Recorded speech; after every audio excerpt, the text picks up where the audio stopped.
PAS kata fitnah umpama kabus. Kita sering mendengar dan mungkin menggunakan perkataan fitnah sama ada secara langsung atau menerusi media sosial. Namun, apakah hakikat sebenar fitnah? Perkataan fitnah dalam bahasa Arab merujuk kepada ujian, kufur, pembunuhan, kebakaran dan lain-lain. Ini berdasarkan penggunaan bangsa Arab terhadap perkataan ini mengikut pandangan yang dikemukakan oleh Ibnu Athir. Walau bagaimanapun, masyarakat Melayu khususnya mengemukakan definisi fitnah dalam konteks lebih tertumpu kepada tuduhan yang diadakan bertujuan untuk memburuk-burukkan seseorang atau memporak-perandakan masyarakat. Hari ini, perbuatan fitnah dalam masyarakat berlalu terlalu pantas, ditambah pula dengan kemudahan teknologi yang membolehkan sesuatu disebarkan tanpa merujuk kepada situasi yang sebenar. Kesannya ramai yang terpalit dengan fitnah yang merupakan pembunuh utama keharmonian umat. Ketahuilah, fitnah digolongkan sebagai antara dosa besar sesama manusia. Justru dosa itu sama sekali tidak akan diampunkan oleh Allah Subhanahu Wa Taala, melainkan setelah orang yang difitnah itu memberi kemaafan. Menteri Komunikasi dan Digital Fahmi Fadzil menyela tindakan pihak tertentu yang menyunting poster tajuk berita sebuah media tempatan bagi tujuan memfitnah. Fitnah semakin berleluasa yang fake ini disebar di WhatsApp dan lain-lain, katanya menerusi hantaran di Facebook. Beliau yang juga pengarah komunikasi Pakatan Harapan PH berkongsikan poster tajuk berita asal dan disunting.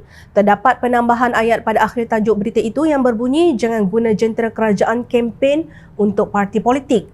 Kami tak apa, Fahmi. Walhal tajuk asal ialah jangan guna jentera kerajaan kempen untuk parti politik, Fahmi. Kemarin, Fahmi berkata Suruhanjaya Komunikasi dan Multimedia Malaysia MCMC akan bertindak lebih tegas terhadap penyebaran fitnah termasuk di media sosial terutama ketika menjelang pilihan raya negeri PRN. Jelasnya, bagi mengekang perkara itu, pihaknya turut mengadakan pertemuan dengan penyedia perkhidmatan media sosial termasuk Telegram dan TikTok. Namun, lain pula pandangan seorang penunggang agama yang diambil dalilnya entah dari mana. Ahli Jawatan Kuasa Kerja Dewan Ulama PAS Pusat Mohtar Senik menganggap fitnah ibarat kabus yang akan hilang dengan sendirinya. Kata bapa kepada 15 anak itu, pengalaman beliau dalam berjemaah tanpa menyebut tentang PAS ada kalanya dihukum oleh orang ramai hanya kerana fitnah yang dibuat pihak lain. Justru Mohtar menasihatkan generasi muda yang dipanggilnya adik-adik dan anak-anak supaya tidak panik, jangan melenting dan mengelabah. Fitnah tu macam kabus je, pasti ia akan hilang dengan sendiri. Kita hanya mengadu kepada Allah sahaja. Jangan lari dari jemaah, jangan kata macam-macam. Tenang je dan teruskan kerja-kerja dakwah kita, katanya menerusi hantaran di Facebook. Malah bekas calon Parlimen Padang Besar pada pilihan raya umum ke-14 itu berpendapat aturan Allah itu indah untuk mengenali sahabat sejati. Lagipun Allah takdirkan begitu agar kita kenal siapa sahabat-sahabat yang sebenar. Indahkan aturan Allah, katanya lagi. Apa maksud Tarsenik dengan kenyataan itu? Adakah beliau cuba ingin menyatakan bahawa kes Belfire di stesen Petronas dan gambar lucah miliknya yang dihantar kepada isteri orang yang pernah tersebar beberapa tahun dulu merupakan satu fitnah? Atau ingin menyatakan bahawa beliau mangsa fitnah? Adakah kekalahan kes fitnah PAS yang tidak terbilang di mahkamah menunjukkan bahawa para penunggang agama halal untuk melakukan fitnah dan ianya hanya ibarat kabus yang akan berlalu pergi begitu sahaja tanpa memikirkan kesan buruk kepada mangsanya? Fitnah tidak semudah itu boleh berlalu. Ianya merupakan luka yang sentiasa berdarah dan menanah yang boleh membunuh harga diri dan maruah. Walaupun perbuatan fitnah dari sudut Islam hukumnya haram dan ditegah, bukan sedikit pemimpin PAS mengamalkan pendekatan fitnah dahulu, maaf kemudian. Minggu lalu contohnya kecoh apabila adun kubu gajah Khalil Yahya membuat hantaran kononnya pemimpin DAP Teresa Kok dilantik sebagai pengerusi Felda.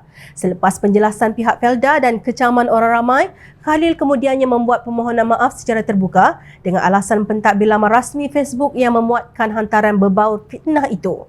Turut terlajak fitnah berhubung isu penggantian Tan Sri Idris Jusuf untuk jawatan pengurusi Felda itu ialah bekas Timbalan Menteri di Jabatan Perdana Menteri Hal Ehwal Agama, Datuk Ahmad Marzuq Syari.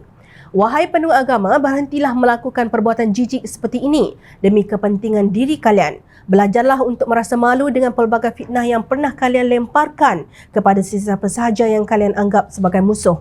Rakyat Malaysia terasa sangat kecewa apabila bibir para ulama PAS yang sepatutnya dikumat kamit dengan zikrullah kini dibasahi dengan umpat keji fitnah. Firman Allah dalam surah An-Nur ayat 19 yang bermaksud, sesungguhnya orang-orang yang suka menghebahkan tuduhan-tuduhan yang buruk dalam kalangan orang-orang yang beriman, mereka akan beroleh azab seksa yang tidak terperi sakitnya di dunia dan di akhirat. Dan ingatlah, Allah mengetahui segala perkara sedang kamu tidak mengetahui. Penunggang agama dan pemegang kunci syurga pasti lebih memahami tafsirannya.